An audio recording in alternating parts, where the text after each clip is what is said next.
Sa mga nakaraang buwan, ang Pilipinas ay nagsagawa ng mga tuloy-tuloy na aksyon upang maisakatuparan ang matagal ng plano na ipakilala ang paggamit ng nuclear energy sa pambansang power grid. Ang inisyatibong ito ay nagtipon ng mga pinuno ng pamahalaan, mga eksperto sa enerhiya, at mga pandaigdigang katuwang upang bumuo ng ligtas at responsabling sistema na itinuturing ng marami bilang isang mahalagang yugto sa paghahangad ng bansa ng matatag at pangmatagalang seguridad sa enerhiya. Sa mga oras na ginanap sa Maynila, nagtipon ang mga kinatawan mula sa Department of Energy, pribadong sektor, at International Atomic Energy Agency para sa isang workshop na tumalakay sa nuclear power infrastructure at financing. Sinabi ni Energy Undersecretary Giovanni Carlo Bacordo na ito ay isang makasaysayang sandali dahil ang talakayan ay makatutulong sa bansa upang makabuo ng matatag na mga plano na magtitiyak na ang mga proyekto sa hinaharap ay magiging kapaki-pakinabang at ligtas. Binigyang diin sa workshop ang kahalagahan ng aktibong partisipasyon ng pamahalaan sa pamamahala ng pinansyal at operasyonal na aspeto ng mga nuclear investment at ang pangangailangang pagsamahin ang inobasyon at responsibilidad. Nagkaroon ng panibagong direksyon ang mga plano ng bansa sa enerhiya matapos maglabas ang Department of Energy ng isang circular na nagtatakda ng malinaw na mga pulisya para sa unang komersyal na nuclear power plant ng bansa na tinawag na Pioneer NPP. Sinabi ni Garin na ang bagong framework ay nagbibigay ng priority dispatch sa pasilidad at ng mga insentibo para makahikayat ng mga mamumuhunan. Sa loob ng 3 buwan mula sa paglabas ng patakarang ito, inaasahang makikipagtulungan ang mga ahensya ng pamahalaan tulad ng Department of Finance at Maharlika Investment Corporation upang ayusin ang mga modelo ng pondo at ihanda ang pambansang grid para sa integrasyon ng nuclear power. Binigyang diin ni Garin na ang proyektong ito ay isang malinaw na pahiwatig na handa na ang Pilipinas na tanggapin ang paggamit ng nuclear energy sa responsable at maayos na paraan. Ayon sa kanya, ang nuclear power ay makapagbibigay ng matatag at tuloy-tuloy na kuryente na susuporta sa mga renewable source at magtitiyak ng sapat na supply ng enerhiya para sa mga kabahayan at industriya. Sa mga oras na ito, nagsisimula na ring magpahayag ng interes ang ilang lokal na pinuno hinggil sa posibilidad na maging host ng mga susunod na nuclear facility.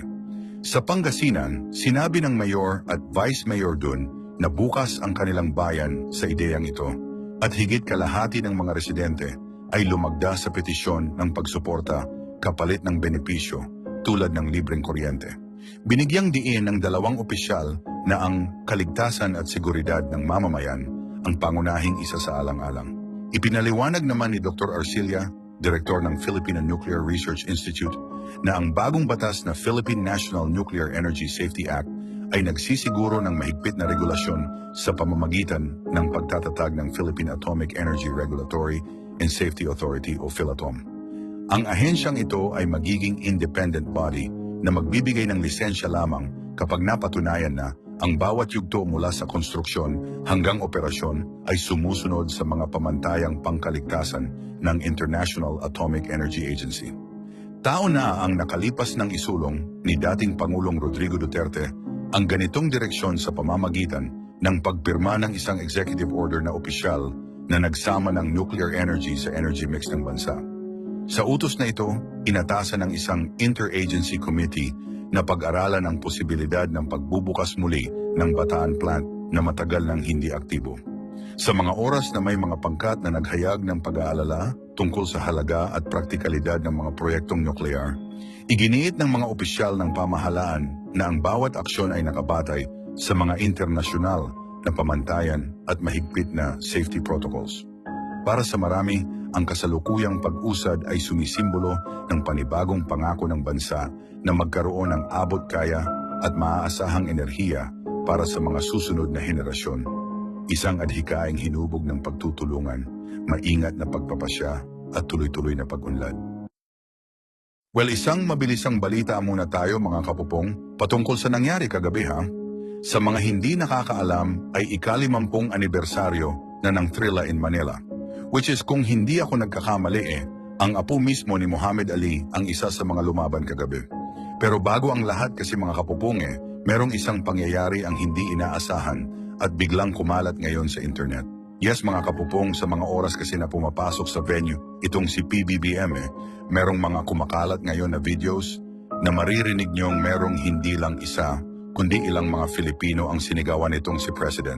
At isa sa mga sigaw na kumakalat ngayon ang sigaw na, "Ikulong na yan!" Well, ano ang masasabi niyo sa pangyayari na yan kagabi, mga kapupong? Anyway, ito pa yung kabuuan ng balita. Sinabi ni Pangulong Marcos na buong suporta ang ibibigay ng kanyang administrasyon sa paggunita at inatasan ang mga ahensya ng pamahalaan at mga kaugnay na institusyon na makibahagi sa selebrasyon. Kasama si Pacquiao, kanilang binuo ang tinatawag na Thrilla in Manila 2, isang event na naglalayong parangalan ang nakaraan at bigyang daan ang kinabukasan ng boxing sa bansa. Layunin nitong ipakita na ang Pilipinas ay patuloy na tahanan ng mga atleta na may disiplina, dedikasyon at puso sa larangan ng sports. Sa mga oras na papalapit ang malaking kaganapan, umangat ang atensyon ng publiko kay Eman Bacosa, isang batang boksingero mula sa General Santos City. Siya ay kilalang anak ni Pacquiao at isa sa mga batang hinuhubog ng dating kampiyon upang sundan ang kanyang yapak. Sinabi ni Eman na labis siyang nagpapasalamat sa mga aral at payo ng kanyang ama, lalo na sa disiplina at kababaang loob na kailangan sa bawat sagupaan. Sa kanyang undercard match, humarap si Bacosa kay Nico Salado na may record na 2 panalo, 1 talo at 1 draw. Bago ang sagupaan, dala ni Bacosa ang malinis na record na 6 na panalo, 8 talo at 1 draw, kasama ang 4 na tagumpay sa pamamagitan ng knockout. Sa mga oras na nagsimula ang bakbakan, ipinakita ni Bacosa ang kanyang kumpiyansa at tiyaga. Sa ika-4 na round, tumama siya ng malinis na kaliwang suntok na nagpahina sa kanyang kalaban. Bagamat nagpatuloy si Salado sa pakikipagsagupaan, nanatiling kalmado si Bacosa hanggang sa huling bahagi. Matapos ang laban, lumabas ang hatol ng mga hurado pabor kay Bacosa na nagbigay sa kanya ng panibagong tagumpay at nag-angat ng kanyang record sa 7 panalo, 8 talo at 1 draw. Sa kanyang pananalita pagkatapos ng sagupaan, sinabi ni Bacosa na ipinagpapasalamat niya sa may kapal ang kaligtasan at lakas na ibinigay sa kanya. Pinuri rin niya ang kanyang team, pamilya at mga taga-suporta sa walang sawang tulong at inspirasyon. Sa mga oras na ginaganap ang event, si Manny Pacquiao ay hindi lamang isang taga-masid, kundi isa ring tagapagtaguyod ng bagong henerasyon ng mga boksingero. Bilang promoter at tagapayo, aktibo siyang gumagawa ng aksyon upang tiyakin na ang Thrilla in Manila 2 ay hindi lamang isang paggunita, kundi isang simbolo ng pag-asa para sa mga batang atleta. Sa tulong ng pamahalaan, layunin ng proyekto na itaas ang antas ng lokal na sports at ipakilala sa mundo ang talento ng mga Pilipino sa boxing. Sa pagdating ng ika-29 ng Oktubre, ramdam ang sigla sa paligid ng venue.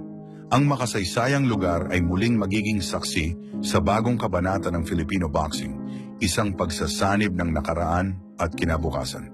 Sa tulong ng pamahalaan, sa pangunguna ng isang pambansang alamat at sa determinasyon ng mga bagong mandirigma ng ring, muling pinatunayan ng Pilipinas na ang diwa ng tapang at pag-asa ay patuloy na nabubuhay sa bawat suntok at sa bawat tagumpay ng bayan.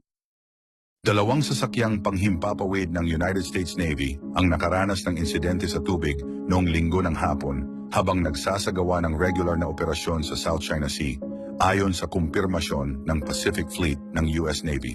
Bandang ng hapon, isang MH-60R Seahawk helicopter na naka-assign sa Battle Cats ng Helicopter Maritime Strike Squadron na nagmumula sa aircraft carrier na USS Nimitz ay biglang bumagsak sa dagat sa hindi pa malinaw na dahilan. 3 crew members ang agad na nailigtas ng mga search and rescue team ng Carrier Strike Group. Ayon sa US Navy, lahat sila ay nasa maayos at ligtas na kalagayan. Pagkalipas ng halos 30 minuto, bandang 3 ng hapon, isa namang Super Hornet fighter jet mula sa Strike Fighter Squadron, na kilala bilang Fighting Redcocks, ang napunta rin sa dagat habang nasa gitna ng regular na paglipad mula sa parehong barko. Ang 2 piloto ay nakapag-eject sa tamang oras at agad ding nailigtas ng rescue team nang walang malubhang pinsala. Kumpirmado ng Pacific Fleet na ligtas at nasa maayos na kondisyon ang lahat ng sakay ng 2 sasakyang panghimpapawid. Kasalukuyan nang isinasagawa ang investigasyon upang matukoy ang tunay na dahilan ng mga pangyayari.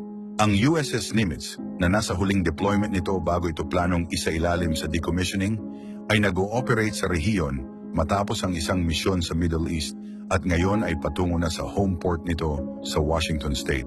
Hindi pa isinasa publiko ang eksaktong lokasyon ng insidente, ngunit ayon sa ilang reports, naganap ito sa bahagi ng karagatan na may sensitibong maritime activity at may mga magkakapatong na claim ng ilang bansa. Sa isang pahayag, sinabi ni Donald Trump na napakabihira ng pangyayaring ito at posibleng may kinalaman ng kontaminadong fuel sa nangyari. Nilinaw din niya na walang indikasyon ng panlabas na panghihimasok. Hindi pa rin nagkukumpirma ang US Navy kung may mechanical failure o ibang sangkot sa mga insidente at patuloy pa rin ang kanilang pagsusuri. Sa mga oras na tumataas na tensyon sa mga operasyon ng mga carrier sa mga pinagtatalo ng karagatan, naging tampok sa mga diskusyon ang mabilis na pagkakasunod ng dalawang magkaibang insidente. Marami ang nagtatanong kung ito ba ay isang pagkakatulad na pangyayari o palatandaan ng mas malalim na isyong teknikal o operasyon.